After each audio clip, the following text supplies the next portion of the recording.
Lucas capítulo 10. Jesus envia seus discípulos. Depois disso, o Senhor escolheu outros 72 discípulos e enviou adiante, 2 a 2, às cidades e aos lugares que ele planejava visitar. Estas foram suas instruções: a colheita é grande, mas os trabalhadores são poucos. Orem ao Senhor da colheita, peçam que ele envie mais trabalhadores para seus campos. Agora vão e lembrem-se de que eu os envio como cordeiros no meio de lobos. Não levem dinheiro algum, nem bolsa de viagem, nem um par de sandálias extras, e não se detenha para cumprimentar ninguém pelo caminho. Quando entrarem numa casa, digam primeiro que a paz de Deus esteja nesta casa. Se os que vivem ali forem gente de paz, a bênção permanecerá. Se não forem, a bênção voltará a vocês. Permaneçam naquela casa e comam e bebam o que lhes derem, pois quem trabalha merece seu salário. Não fiquem mudando de casa em casa.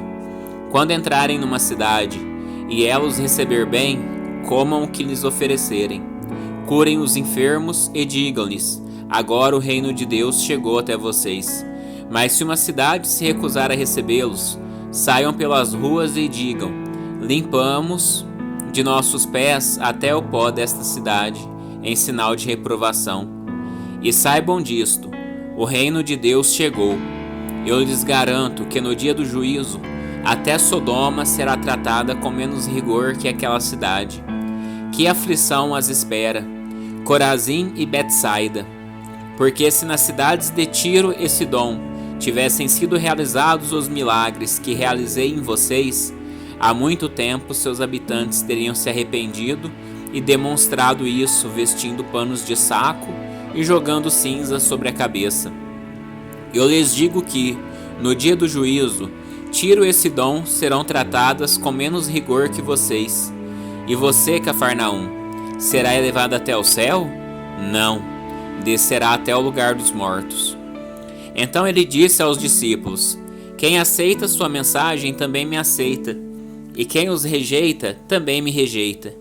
E quem me rejeita, também rejeita aquele que me enviou. Quando os 72 discípulos voltaram, relataram com alegria: Senhor, até os demônios nos obedecem pela sua autoridade. Então ele lhes disse: vi Satanás caindo do céu como um relâmpago. Eu lhes dei autoridade para pisarem sobre cobras e escorpiões, e sobre todo o poder do inimigo.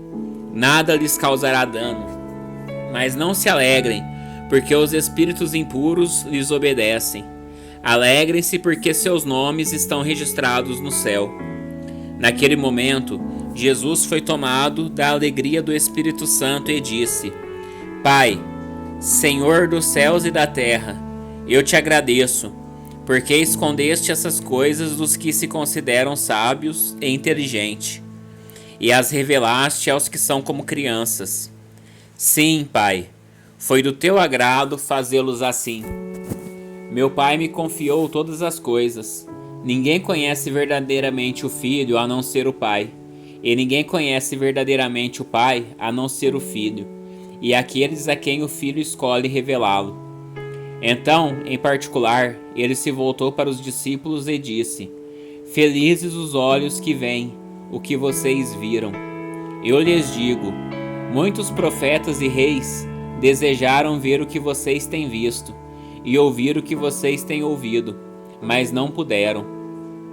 Certo dia, um especialista da lei se levantou para pôr Jesus à prova com esta pergunta: Mestre, o que preciso fazer para herdar a vida eterna? Jesus respondeu: o que diz a lei de Moisés? Como você a entende? O homem respondeu: ame o Senhor, seu Deus, de todo o seu coração, de toda a sua alma, de toda a sua força e de toda a sua mente, e ame o seu próximo como a si mesmo. Está correto, disse Jesus. Faça isso e você viverá. O homem, porém, querendo justificar suas ações, perguntou a Jesus: e quem é o meu próximo? Jesus respondeu com uma história. Certo homem descia de Jerusalém a Jericó, quando foi atacado por bandidos, Eles lhe tiraram as roupas, o espancaram e o deixaram quase morto à beira da estrada. Por acaso descia por ali um sacerdote. Quando viu o homem caído, atravessou para o outro lado da estrada. Um levita fazia o mesmo caminho, e viu o homem caído, mas também atravessou e passou longe. Então veio um samaritano, e ao ver o homem, teve compaixão dele. Foi até ele, tratou de seus ferimentos com óleo e vinho, e os enfaixou. Depois colocou o homem em um jumento, e o levou a uma hospedaria, onde cuidou dele. No dia seguinte, deu 2 moedas de prata ao dono da hospedaria e disse: "Cuide deste homem.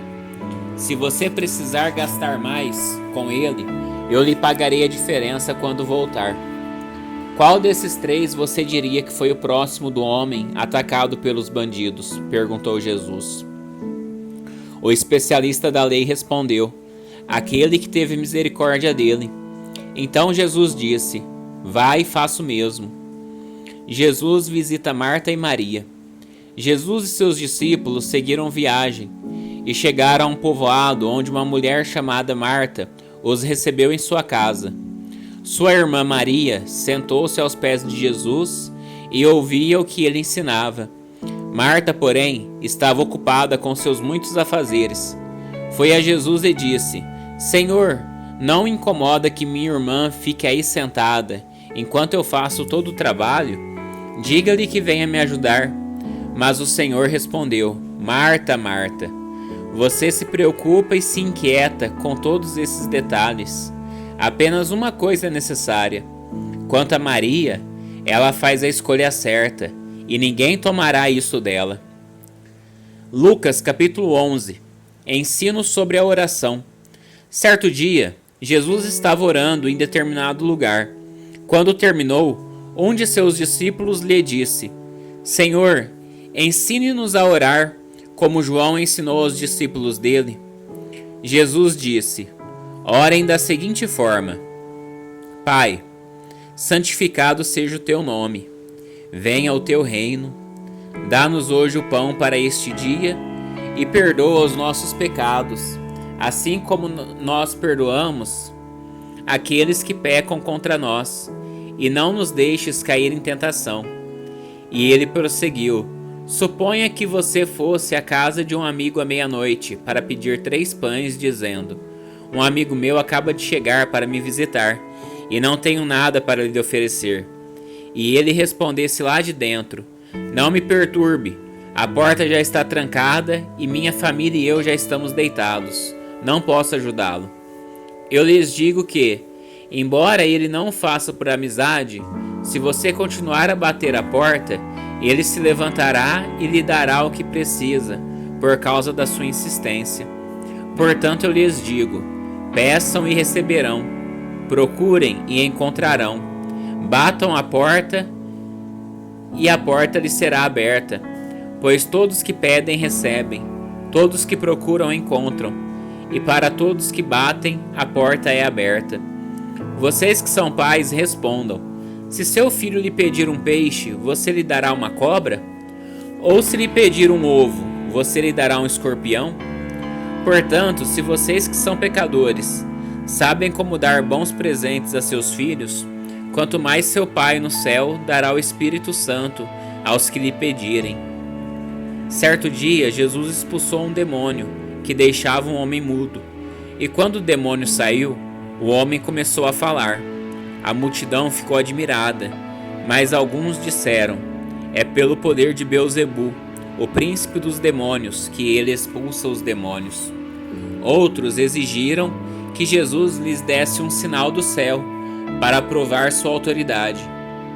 Jesus, conhecendo seus pensamentos, disse: todo reino dividido internamente está condenado à ruína. Uma família dividida contra si mesma se desintegrará. Vocês dizem que eu expulso demônios pelo poder de Beelzebu. Mas se Satanás está dividido e luta contra si mesmo, como seu reino sobreviverá? E se meu poder vem de Beelzebu, o que dizer de seus discípulos? Eles também expulsam demônios, de modo que condenarão vocês pelo que acabaram de dizer. Se contudo expulso demônios pelo poder de Deus, então o reino de Deus já chegou a vocês. Pois quando o homem forte está bem armado e guarda seu palácio, seus bens estão seguros, até que alguém ainda mais forte o ataque e o vença. Tire dele suas armas e leve embora seus pertences. Quem não está comigo, opõe-se a mim, e quem não trabalha comigo, trabalha contra mim. Quando um espírito impuro sai de uma pessoa, anda por lugares secos, à procura de descanso. Mas não o encontrando, diz: voltarei à casa da qual saí. Ele volta para sua antiga casa e a encontra vazia, varrida e arrumada. Então o espírito busca outros 7 espíritos piores que ele, e todos entram na pessoa e passam a morar nela, e a pessoa fica pior que antes.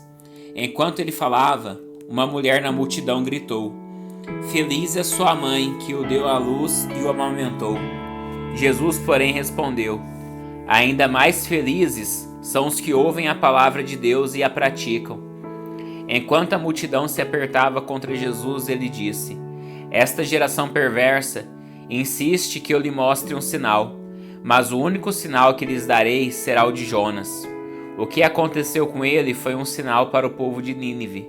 O que acontecer com o Filho do Homem será um sinal para esta geração. A rainha de Sabá se levantará contra esta geração no dia do juízo e a condenará, pois veio de uma terra distante para ouvir a sabedoria de Salomão, e vocês têm à sua frente alguém maior que Salomão.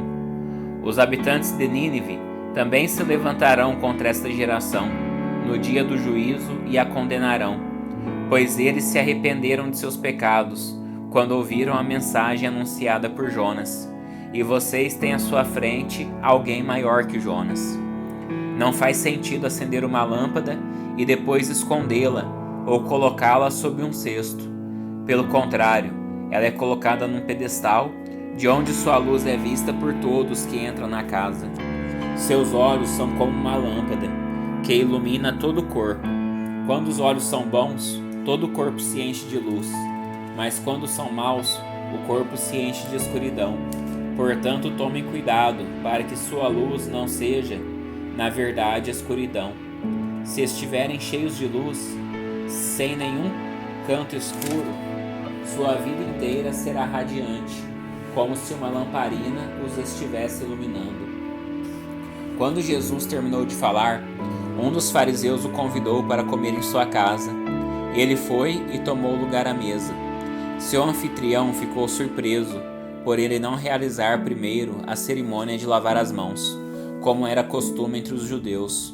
Então o Senhor lhe disse: vocês, fariseus, tenham cuidado de limpar o exterior do copo e do prato, mas estão sujos por dentro, cheios de ganância e perversidade. Tolos! Acaso Deus não fez tanto o interior como o exterior? Portanto, limpem o interior, dando ofertas aos necessitados, e ficarão limpos por completo. Que aflição os espera, fariseus! Vocês tenham cuidado de dar o dízimo da hortelã, da arruda e de todas as ervas, mas negligenciam a justiça e o amor de Deus. Sim, vocês deviam fazer essas coisas, mas sem descuidar das mais importantes. Que aflição os espera, fariseus, pois gostam de sentar-se nos lugares de honra, nas sinagogas, e de receber saudações respeitosas, enquanto andam pelas praças. Sim, que aflição os espera, pois são como túmulos escondidos. As pessoas passam por cima deles, sem saber onde estão pisando. Então o especialista da lei disse: Mestre, o Senhor insultou também a nós, com o que acabou de dizer. Jesus respondeu: Sim, que aflição também os espera, especialistas da lei, pois oprimem as pessoas com exigências insuportáveis e não movem um dedo sequer para aliviar seus fardos. Que aflição os espera, pois constroem monumentos para os profetas que seus próprios antepassados assassinaram. Com isso, porém, testemunham que concordam com o que seus antepassados fizeram. Eles mataram os profetas, e vocês cooperam com eles construindo os monumentos. Foi a isto que Deus, em sua sabedoria, se referiu: eu lhes enviarei profetas e apóstolos, mas eles matarão alguns e perseguirão outros. Portanto, esta geração será responsabilizada pelo assassinato de todos os profetas de Deus, desde a criação do mundo, desde o assassinato do justo Abel até o de Zacarias, morto entre o altar e o santuário. Sim, certamente esta geração será considerada responsável. Que aflição os espera, especialistas da lei! Vocês se apossaram da chave do conhecimento, e além de não entrarem no reino, impedem que outros entrem. Quando Jesus se retirou dali, os mestres da lei e os fariseus ficaram extremamente irados e tentaram provocá-lo com muitas perguntas. Queriam apanhá-lo numa armadilha, levando-o a dizer algo que pudessem usar contra ele. Lucas capítulo 12. Advertência acerca da hipocrisia. Quando as multidões cresceram, a ponto de haver milhares de pessoas atropelando-se e pisando uma nas outras, Jesus concentrou seu ensino nos discípulos, dizendo: tenham cuidado com o fermento dos fariseus, que é a hipocrisia. Virá o dia em que tudo que está encoberto será revelado, e tudo que está secreto será divulgado. O que vocês disseram no escuro será ouvido às claras, e o que conversaram a portas fechadas será proclamado dos telhados. Meus amigos, não tenham medo daqueles que matam o corpo.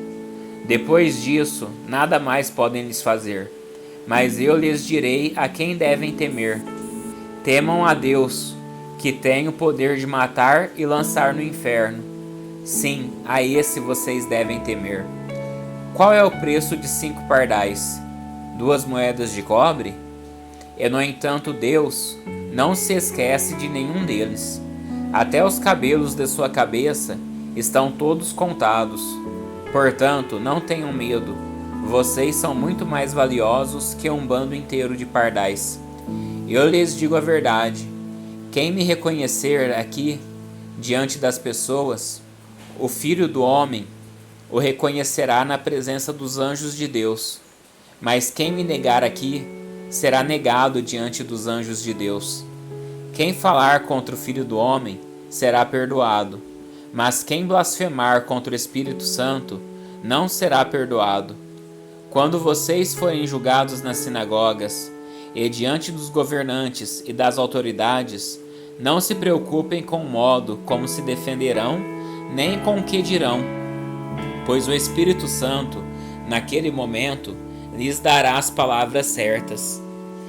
Então, alguém na multidão gritou: Mestre, por favor, diga a meu irmão que divida comigo a herança de meu pai. Jesus respondeu: Amigo, quem me pôs como juiz sobre vocês para decidir essas coisas? Em seguida disse: Cuidado, guardem-se de todo tipo de ganância. A vida de uma pessoa não é definida pela quantidade de seus bens. Então lhes contou uma parábola. Um homem rico tinha uma propriedade fértil, que produziu boas colheitas. Pensou consigo, o que devo fazer?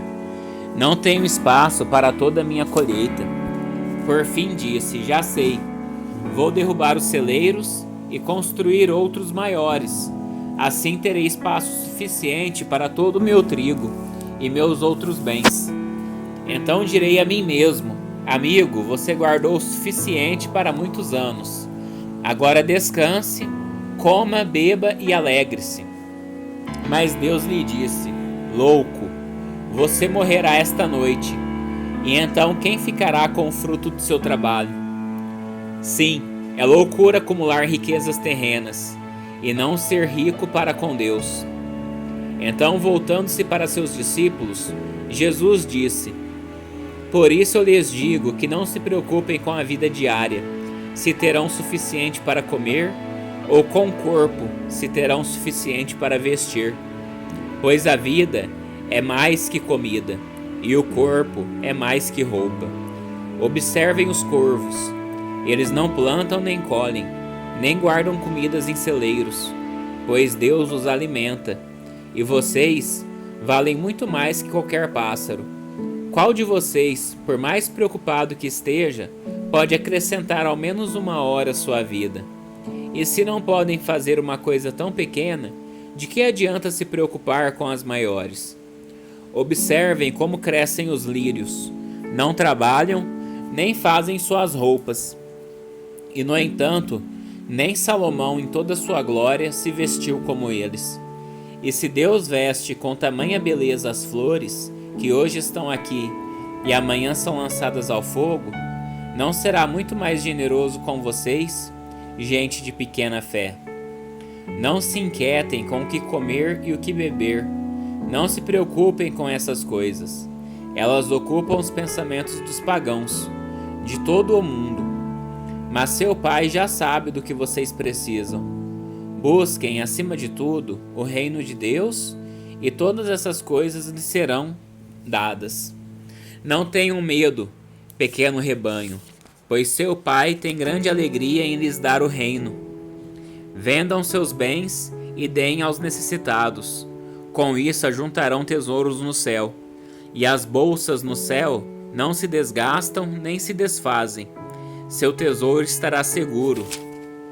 Nenhum ladrão o roubará e nenhuma traça o destruirá.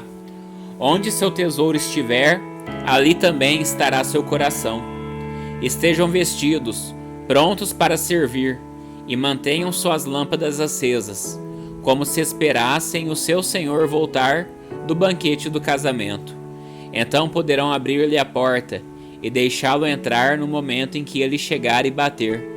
Os servos que estiverem prontos, aguardando seu retorno, serão recompensados. Eu lhes digo a verdade, ele mesmo se vestirá como servo, indicará onde vocês se sentarão e os servirá enquanto estão à mesa. Quer ele venha no meio da noite, quer de madrugada, ele recompensará os servos que estiverem prontos.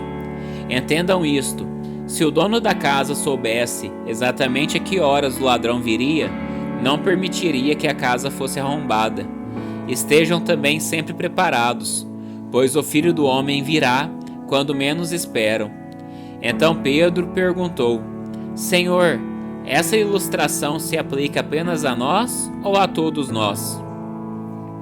O Senhor respondeu: o servo fiel e sensato é aquele a quem o Senhor encarrega de chefiar os demais servos da casa e alimentá-los. Se o Senhor voltar e constatar que seu servo fez um bom trabalho, eu lhes digo a verdade: ele colocará todos os seus bens sob os cuidados desse servo. O que acontecerá, porém, se o servo pensar: meu senhor não voltará tão cedo, e começar a espancar os outros servos, a comer e a beber e se embriagar?